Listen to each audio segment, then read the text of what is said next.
شائستگی اور حکمت کے ذریعے، یہ ہمسائے ہیں ہمارے، منفی اثرات پڑیں گے اس طرح کے معاملات. یہ خان کا ویژن ہے.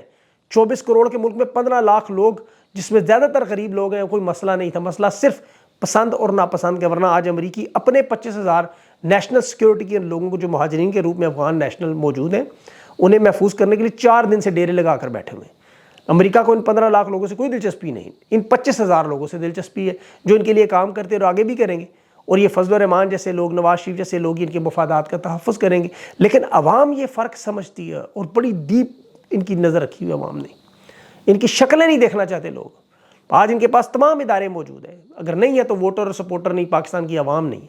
دیکھیں نواز شریف کو جس طرح آج العزیزیہ ریفرنس میں لایا گیا، آپ دیکھیں وہاں ایک بندہ استقبال کے لیے نہیں، یا ان کی چاہت میں موجود نہیں. وہ سارے کا سارا کمپلیکس پولیس کے نوجوانوں سے گھیرا، پروٹوکول دے کے ایک دوسرے کو دھکے مار کے ویڈیو بنا کے جی نواز شریف بڑا مقبول، پولیس میں شاید ہو، لیکن اندازہ کریں اس ملک کی 3% مقبولیت نہیں، اسے زبردستی وزیر اعظم بنانے کی واردات. اور عدالتوں کی حالت دیکھیے، سب سے بڑا افسوس مجھے عدالتوں پہ، اسلام آباد ہائی کورٹ کے 2 رکنی بینچ خود کوشش کر رہا ہے کہ نواز شریف کے وکلاء کو العزیزیہ کیس میں دوبارہ احتساب عدالت میں بھیجنے پہ راضی. ججز مشورہ کر رہے ہیں. نون لیگ کے چیف جسٹس جو عامر فاروق صاحب، وہ کہہ رہے ہیں ہم اس کیس کو میرٹ پر سن کر فیصلہ کریں گے.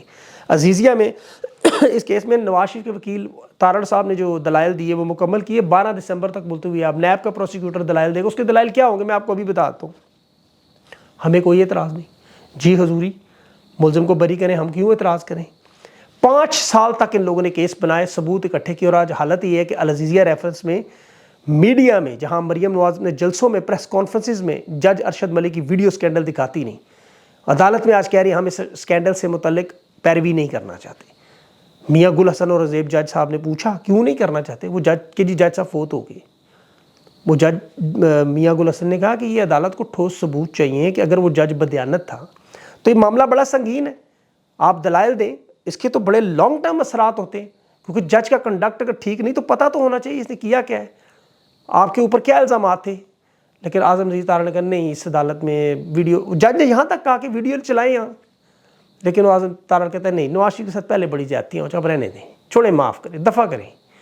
کیونکہ 2 نمبر ویڈیو بنی ہے، جعلی ویڈیو ہے اس لائبریری میں جہاں سے آڈیو لیکس اور ویڈیو لیکس نکلتی نہیں. یہ نیب پروسیکیوٹر فیصلہ کالعدم کرا کے ٹرائل کورٹ بھیجنے کا بیان دے رہا ہے. اور لاہور ہائی کورٹ میں یہ کیس دیکھیں آمدن سے زیادہ اثاثوں کا کیس ہے. نواز شریف کی آمدن بھی آپ کے سامنے، اثاثے بھی آپ کے سامنے. کس کو یہ نہیں پتا. اور ظلم کی انتہا کہ جب عمران خان نے ڈیوٹی میجسٹریٹ زیبا چودھری کے بارے میں جلسے میں کہا تھا کہ حکومت میں آگے قانون کے کٹہرے میں لائیں گے، اور اس کے بعد عدالت میں جا کے معافی بھی مانگی، کیس آج بھی چل رہا ہے. اور مریم نواز نے شہباز شریف کو اپنے بائیں اور خاقان عباسی کو دائیں پہ بٹھا کے اسکرین پر جج ارشد ملک کی ویڈیو چلائی، اور آج خاموشی سے ایک درخواست واپس لے رہے، ویڈیو نہیں چلا رہے. عدالت تسلیم بھی کر رہی ہے. لاڈلا super extra super plus selected جو مرضی نام دیں، یہ عدالتیں توشہ خانہ کیس میں عمران خان کی قبل از وقت گرفتاری کی. عدالتی وقت ختم ہونے کے بعد آدھی رات کو وکیل انتظار پنجوتا کو فون کر کے کہ صبح ڈیالہ جیل میں ضمانت پر بحث ہے، پہنچو. مطلب دیکھیں یہ ملتوی تھی بدھ تک، آدھی رات کو عدالت کھلوا کے ایمرجنسی میں توشہ خانہ قبل از گرفتاری پہ سماعت. انتظار پنجوتا نے یہ بات اسی لیے کر دی، اس نے کہا اگر فیصلے آپ نے ایسے ہی کرنے ہیں تو پھر ہمارے آنے کی کیا ضرورت، کر دیں جو فیصلہ کرنا ہے آپ نے. میرے خیال میں تحریک انصاف کو دیکھیں ہائی کورٹ، ٹرائل کورٹ سمیت سپریم کورٹ سے انصاف نہیں ملے گا، یہ بات طے شدہ ہے. ان لوگوں نے لکھ کے رکھے ہوئے فیصلے پہلے سے. العزیزیہ ریفرنس میں اب دیکھیں 16 دسمبر کو جو لوگ یہ سمجھ رہے ہیں کہ نواز شریف کو آخری مقدمے بری کرنے تو سیاست میں اہل ہوتا ہے. میں نے اعتزاز احسن صاحب سے انٹرویو کیا تھا، یہ سوال میرا سب سے امپورٹنٹ تھا، تفصیلی انٹرویو پڑھا ہوا ہے ابھی بھی. پاکستان کے سب سے ماہر قانون دان ہیں. انہوں نے کہا تھا سپریم کورٹ میں نواز شریف کو چونکہ 62 اور 63 پر آئین کے تاحیات نہل کی ہے، جب تک قانون میں آئینی ترمیم نہ ہو، جو انہوں نے نہیں کی، ان کے پاس موقع تھا ایک، اب یہ تاحیات نہلی ختم نہیں ہو سکتی، نواز شریف الیکشن نہیں لڑ سکتا.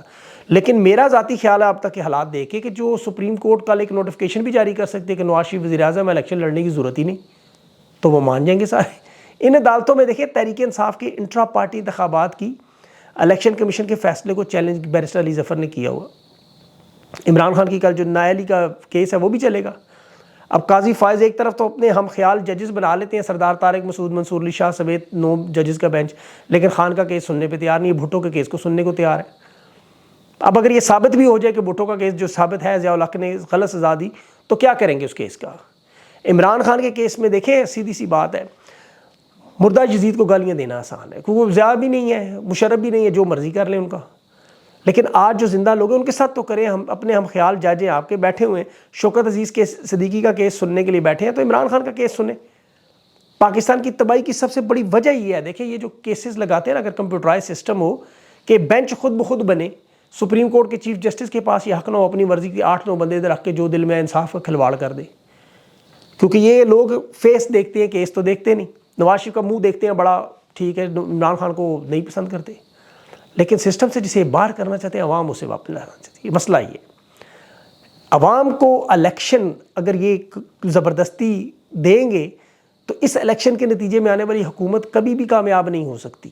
خاقان عباسی خود یہ کہہ رہا ہے کھل کے، کہتا ہے میں نون لیگ کے ساتھ اسی وجہ سے نہیں ہوں کہ یہ سلیکٹ کر کے لوگوں کو لا رہے ہیں، یہ نقصان ہوگا ملک کا. اور آج نگران وزیر اعظم کی باتیں سنیں تو وہ کہتا ہے کہ یہ حکومت نے کون سے لوگ اغوا کیے غلط ہے، وہ تو خود رو پوش ہوئے ہیں. اسے جنید اکبر کا بیان سنا ہے، وہ صاف صاف کہہ رہے ہیں میں اپنے بچوں کو خود یتیم کر دوں گا لیکن شرمندہ نہیں کروں گا. یقین کریں رونا آتا ہے سن کے ان کے بیان. وہ کیوں کہہ رہا ہے ایسے، کیوں اسے مجبور کیا جا رہا ہے؟ کون ہے وہ جو آج اعظم خان نیازی کے نیازی ایکسپریس کاروبار پنجاب پولیس چھاپے مار کے کاروبار تباہ کر رہی ہے؟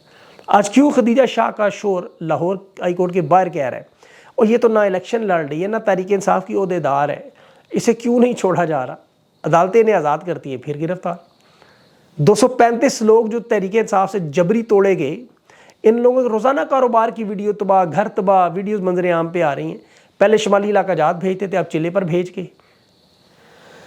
بہرحال عمران ریاض کی بات کریں. اب عمران ریاض کو سب سے پہلے تو 2023 کا انسانی حقوق کے ایوارڈ کے لیے نامینیٹ کیا. جدوجہد، صبر، ڈٹ کے کھڑا ہونا، تکلیف برداشت کرنا، نہ ٹوٹنا، اس پر نامزد کیا. مجھے امید ہے انشاءاللہ یہ ایوارڈ عمران ریاض کو ضرور ملے گا، ملنا بھی چاہیے. یہ ایوارڈ کچھ بھی نہیں عمران کے اس تمام سفر کے سامنے. اور دوسرا جو پاکستان کے لیے خوشی کی بات ہے، عمران ریاض کا پہلا ویلاگ، اور اس کے بڑا اچھا چوائس کیا میاں علی شفاق کو. اس میں گفتگو کرتے ہوئے نظر آئیں گے، بڑے اہم سوالات تھے. اور میرے خیال میں میاں علی شفاق اس کے لیے بہتر چوائس اس لیے کہ وہ ٹیکنیکل چیزوں کو کور کر کے عوام تک پہنچائیں گے. بڑا اہم معاملہ ہے، فتنے کا دور ہے، اس اونٹنی کی طرح بن جائیں جو سوار نہ ہو سکے، نہ دودھ کوئی پی سکے اس کا. دیکھیں عمران ہوا ہم جیسے لوگوں کے لیے یہ بدن کے بغیر آکسیجن، اسی طرح صحافت ہے. مچھلی کو پانی سے باہر رکھ دیں، وہی معاملہ ہے. پانی کے اندر جائے تو وہ زندہ ہے. عمران کی صحت دیکھیے گا آپ کیسے دنوں میں بہتر ہوتی نظر آئے گی. میں لندن سے ایک پروپیگنڈا بھی دیکھ رہا تھا جو عمران ریاض کے خلاف لانچ ہو رہا ہے کہ اسے عمران خان کے خلاف لانچ کرنے کی، پتہ نہیں مجھے سمجھ نہیں آتی ایسے کون سے لوگ عمران ریاض سے جنہیں مسئلہ ہو سکتا ہے. اس بندے کا تو ماضی اور حال آپ کے سامنے ہے. محب وطن ہے، پاکستان زندہ باد کہنے کی سزا پاتا رہا. اللہ اسے اور پاکستان سے محبت کرنے والوں کو قائم دائم رکھے. ویسے میں نے بھی عمران ریاض سے انٹرویو کی درخواست ڈال دی ہے. اس کو میں نے کہا ہے عمران کو کہ اب یہ تو آپ لوگوں کے کمنٹس آئیں گے تو وہ شاید عمران دیکھ رہا ہو ویلاگ بھی، تو اس اندازہ ہو کہ لوگ چاہتے ہیں کہ انٹرویو میں آئے. باتیں تو ہم نے بڑی مبہم کرنی ہے لیکن آنا چاہیے ضرور. بہرحال یہ تو اس کی مرضی اور آپ لوگوں کی مرضی. تو اپنا خاص خیال رکھیں. انشاءاللہ اگلی ویڈیو تک کے لیے مجھے اجازت. اللہ حافظ.